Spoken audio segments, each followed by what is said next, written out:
Olá, pessoal, sejam todos muito bem-vindos a mais uma aula.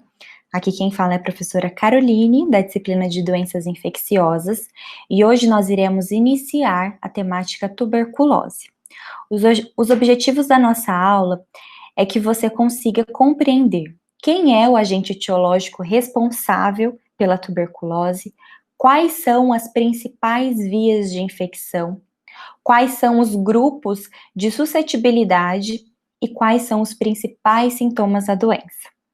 Então, espero que seja um momento muito produtivo para todos nós. A tuberculose, ela já foi conhecida como a doença dos poetas. Isso porque ela chegou a contaminar importantes escritores da literatura brasileira e também da literatura internacional. Ela é considerada ainda hoje o mal do século. Então, segundo a Organização Mundial da Saúde, o Brasil ele ocupa o ranking da maior carga de doença do mundo no quesito tuberculose. São aproximadamente 70 mil novas intercorrências que acontecem de forma anual, aproximadamente 4 mil mortes por ano. O local, o epicentro da doença é o estado do Rio de Janeiro. E de forma bem específica, a comunidade da Rocinha, ela ocupa um destaque muito grande no quesito tuberculose. Então, ela é conhecida como epicentro, a Rocinha. Por quê? A cada 372 casos a 100 mil habitantes. Essa taxa, pessoal, ela é 11 vezes mais alta do que a média nacional.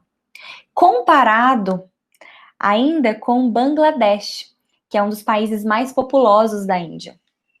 Então, aqui nós temos uma imagem da comunidade da Rocinha.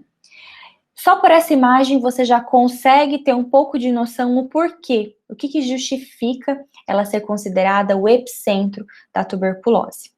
E esse daqui, gente, é uma linha de trem de Bangladesh.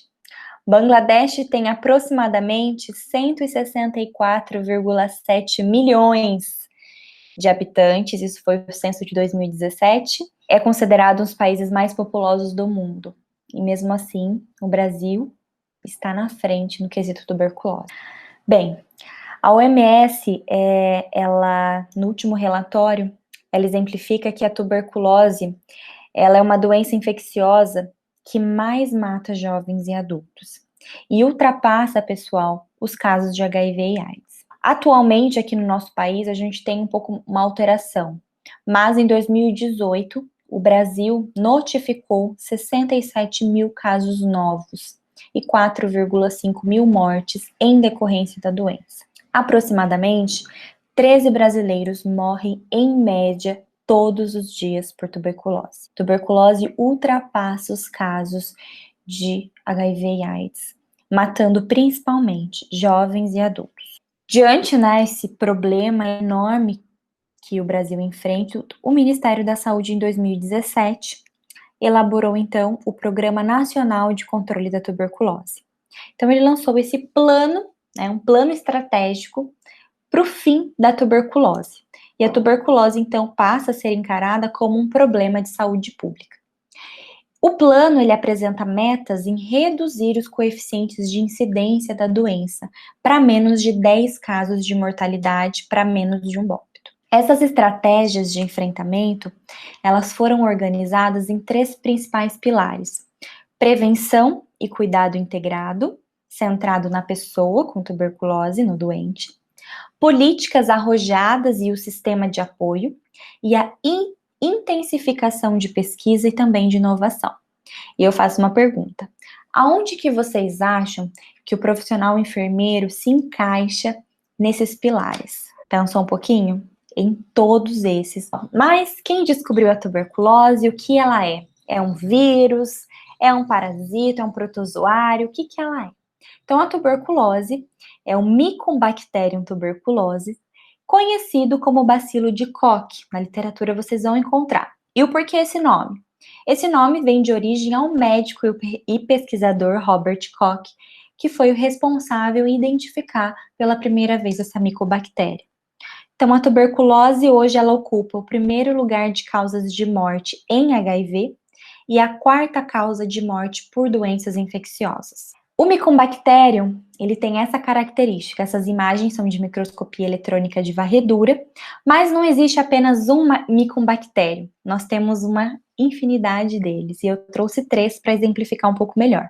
Eu tenho o Mycobacterium bovis, que ele é responsável em infectar bovinos, Mycobacterium africano, encontrado no continente africano, e o Mycobacterium microte, que ele é encontrado em aves.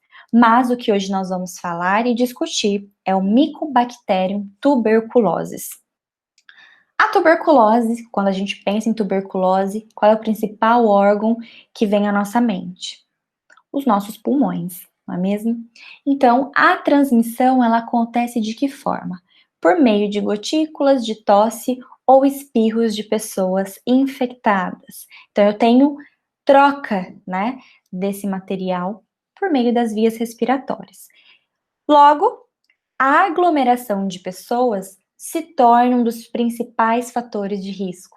Não somente, né, no Covid, que a gente tem ouvido tanto, não devemos nos aglomerar, não devemos ficar em ambiente fechado, na tuberculose isso também acontece. Mas não é só o pulmão que nós temos como órgão que abrange, que abriga esse Mycobacterium.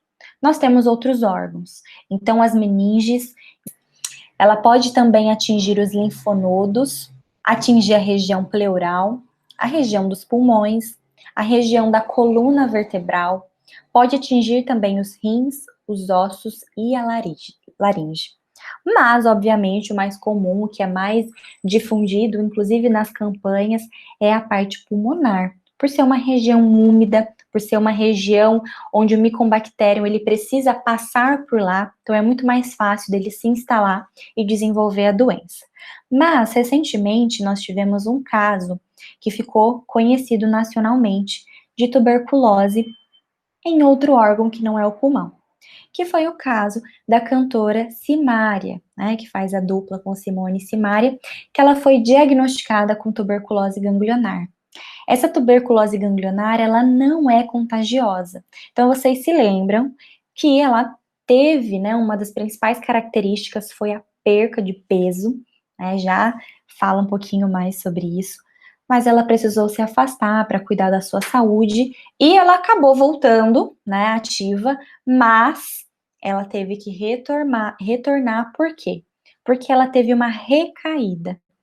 Ela teve uma recaída provavelmente por não ter concluído o tratamento, não ter feito o tratamento de forma correta, ela então teve uma recaída. Então, esse é um caso que ficou nacionalmente conhecido de tuberculose ganglionar.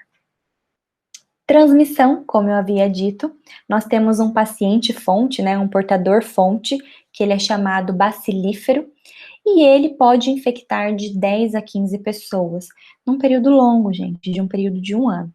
Então, a proximidade e a continuidade e o ambiente desfavorável faz com que, então, essa transmissão ocorra. Então, é necessário, sim, uma proximidade, é necessário um contato frequente, uma continuidade nesse contato e o ambiente também desfavorável, que seria um ambiente fechado, um ambiente úmido, um ambiente que não é ventilado, um ambiente que não recebe a luz solar. São ambientes favoráveis, então, para que ocorra essa transmissão. Aqui eu trouxe algumas manchetes falando da incidência de tuberculose em presos, que é 30 vezes maior do que na população geral. Então, isso por quê?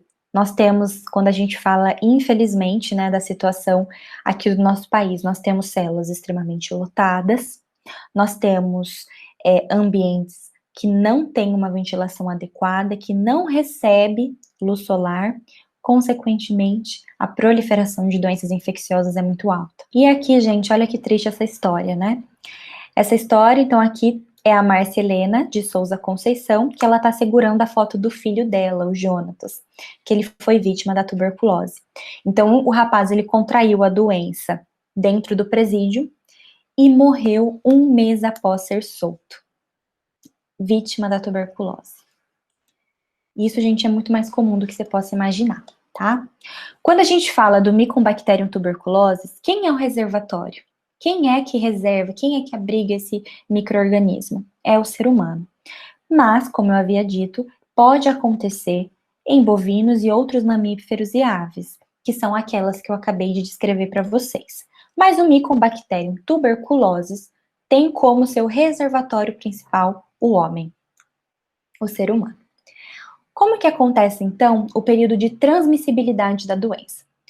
Acontece quando eu tenho um doente bacilífero que ele está eliminando, então, sem o tratamento.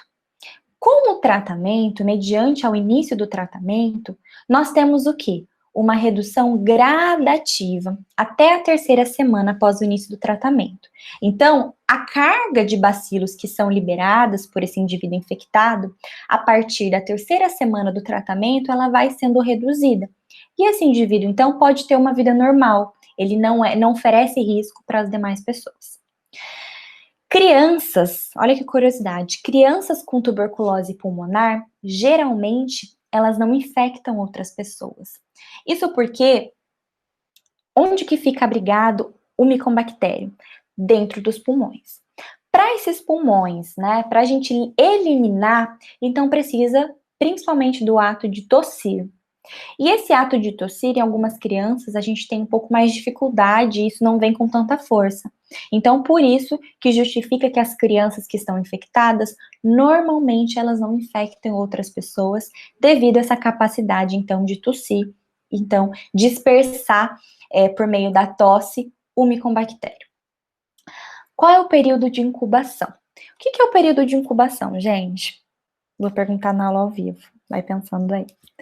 O período de incubação da tuberculose acontece, em média, 4 a 12 semanas.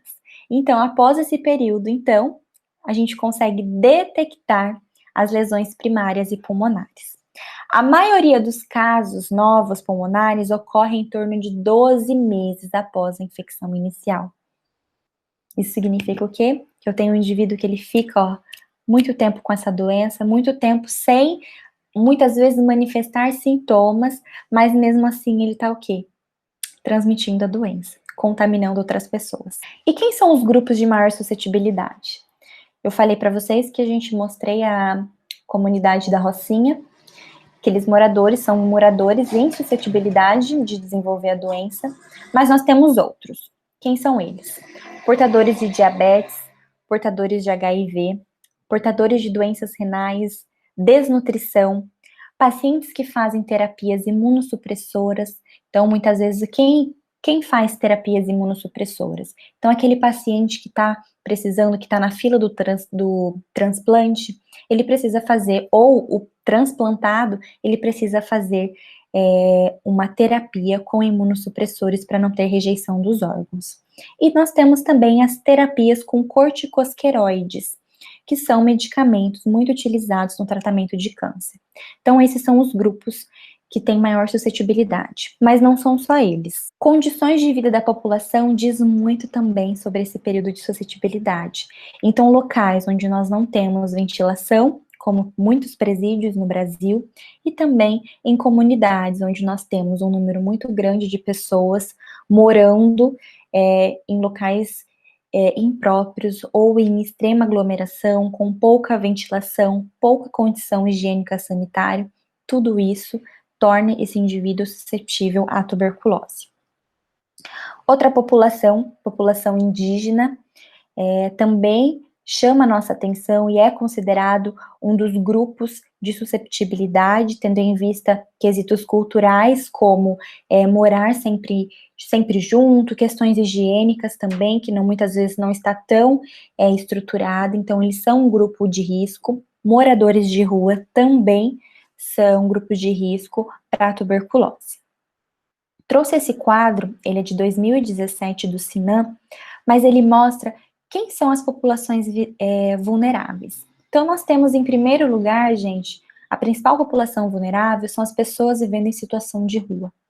Tem risco de 56 vezes maior em adoecer por tuberculose.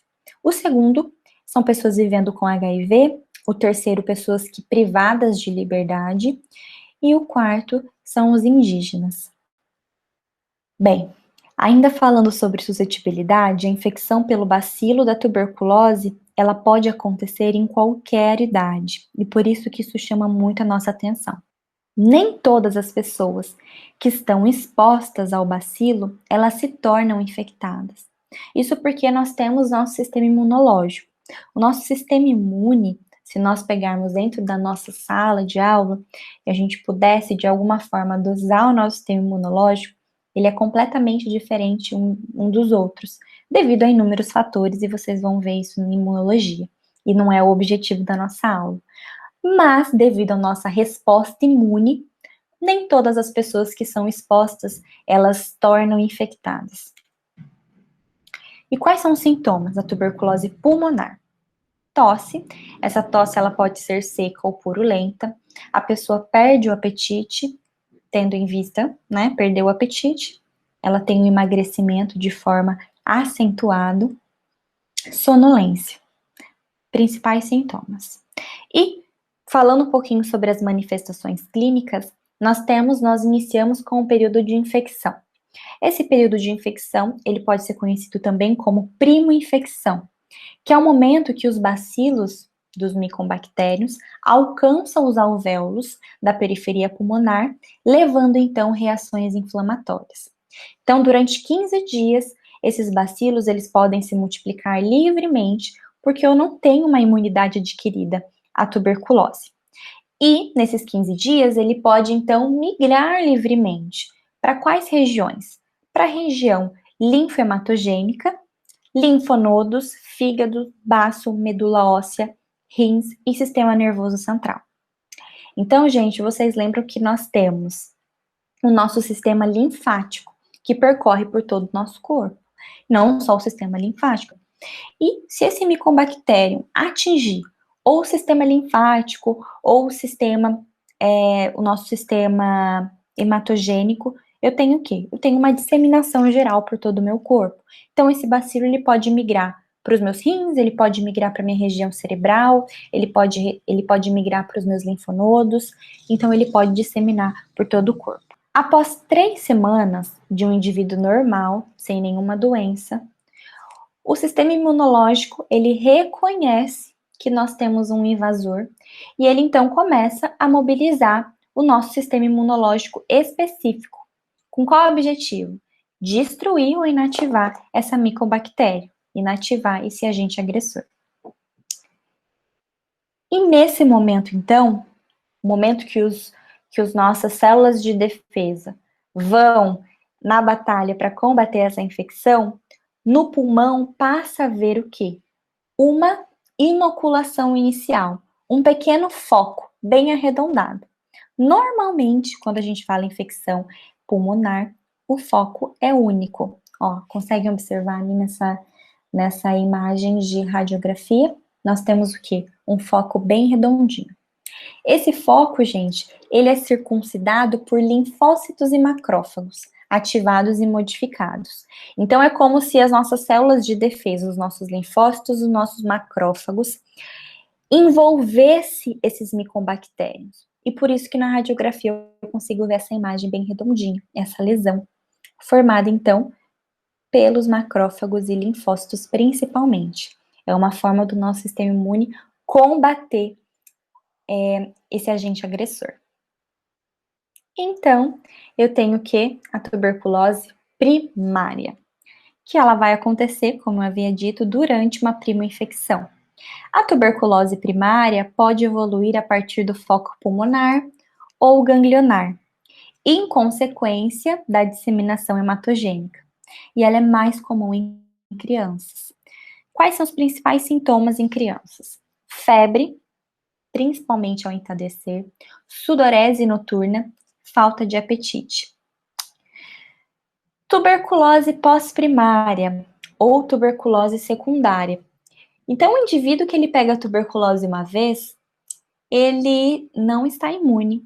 Ele pode sim pegar novamente, e aí a gente chama de tuberculose secundária.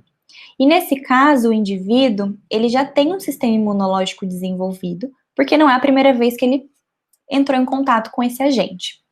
Nesse caso, eu posso ter duas formas de reativação. Eu posso ter a reativação endógena e eu posso ter a reativação exógena. Qual é a diferença delas? A reativação endógena, ela acontece dentro do nosso organismo. Então, é aquele indivíduo que pegou a doença, iniciou muitas vezes o tratamento, abandonou no meio do caminho porque se sentiu bem, sentiu sem sintoma algum. É no caso lá da simária. Ela não foi tratada da doença. A doença, a gente conseguiu diminuir, tanto é que os sintomas foram eliminados, mas ainda ficou alguns micobactérios. E, devido a uma queda na resposta imune, esses micobactérios que estavam lá dormentes, eles reativam. Então, não significa que o indivíduo pegou novamente essa doença. Significa que ficou ainda de uma falha no tratamento, pode ser também, ficou no indivíduo algum micobactério e ele então se reativa novamente. E a reativação exógena, então exógena, acontece de fora para dentro. É quando, infelizmente, o indivíduo trata da tuberculose e ele entra em contato novamente. Então, é aquele indivíduo que tratou, e aí ele pegou no metrô, ele pegou no trem, ele pegou dentro do trabalho dele, do ambiente fechado, ele pegou novamente essa doença. Então, na secundária, eu tenho essas duas formas, reativação endógena ou reativação exógena. Os nossos estudos, o que os estudos brasileiros e internacionais mostram? Que essa forma secundária é muito comum em adolescentes e jovens. Na tuberculose pós-primária ou secundária, os principais sintomas são muito semelhantes à primária. Tosse seco-produtiva, muco ou com ou sem sangue, febre vespertina de 38,5 e sudorese noturna. Além disso, exame físico, nós vamos observar o emagrecimento e a alteração na ausculta pulmonar, devido, né, vocês irão observar uma diminuição do murmúrio vesicular. E lembra que eu falei, gente, que a gente tem a forma mais grave, e que infelizmente é muito comum em crianças, que é a forma miliar da doença. Então, ela é comum em crianças, idosos e pessoas com sistema imunológico comprometido. Então, todos esses grupos têm qual é a principal característica? Sistema imunológico comprometido. Então, as bactérias, então, elas se disseminam na corrente sanguínea e vão provocar lesões em vários tecidos, órgãos e corpo. Os sintomas são muito semelhantes. Febre, 80% dos casos vai ter uma perda drástica no peso e vai ter astenia. Forma miliar, ela tem esse nome por quê? Porque no raio-x de tórax nós observamos pequenas lesões bem minúsculas, que são formadas no pulmão. Diferentemente da tuberculose pulmonar clássica, que eu tenho uma lesão única, na forma miliar eu tenho uma forma disseminada. E essas lesões, ela tem o tamanho de milho. Então, essas parecem sementinhas, que parecem aquelas sementinhas de ração de passarinho. Então, por isso que ela tem esse nome, forma miliar. E aqui eu tenho já uma tomografia computadorizada, que eu consigo observar o tanto de lesão que a forma miliar causa, justificando, então, essa forma grave. Mas não só por isso, é porque ela pode atingir outros órgãos. Ela pode atingir ela pode atingir 35% dos casos o fígado e ela também 30% dos casos a meninge no sistema nervoso central. Olha só. Então aqui a gente tem as manifestações clínicas. Observem, gente, o tamanho desse fígado não é o tamanho normal. Vocês tiveram anatomia o ano passado e vocês viram um fígado saudável. Esse é um fígado com hepatomegalia, e vocês conseguem observar esses pontinhos brancos, essas são as lesões causadas por tuberculose. Aqui do outro lado, lado direito, tem uma ressonância magnética do nosso cérebro, né? E vocês conseguem observar também essas lesões, esses pontinhos brancos, são lesões causadas pela forma miliar. E não somente nos órgãos internos, mas nós conseguimos observar em alguns casos a forma miliar em alterações cutâneas. Então aqui a gente tem um saco escrotal e vocês conseguem observar essas lesões aqui. Infelizmente isso pode acontecer também, que são tipo eritematomaculopapilo-vesiculosis. Pessoal, deixei esse vídeo aqui para vocês assistirem. E na semana que vem a gente vai falar um pouquinho mais com relação ao diagnóstico da doença, tratamento e de que forma a gente consegue prevenir essa doença tão terrível. Obrigada mais uma vez pela atenção de vocês.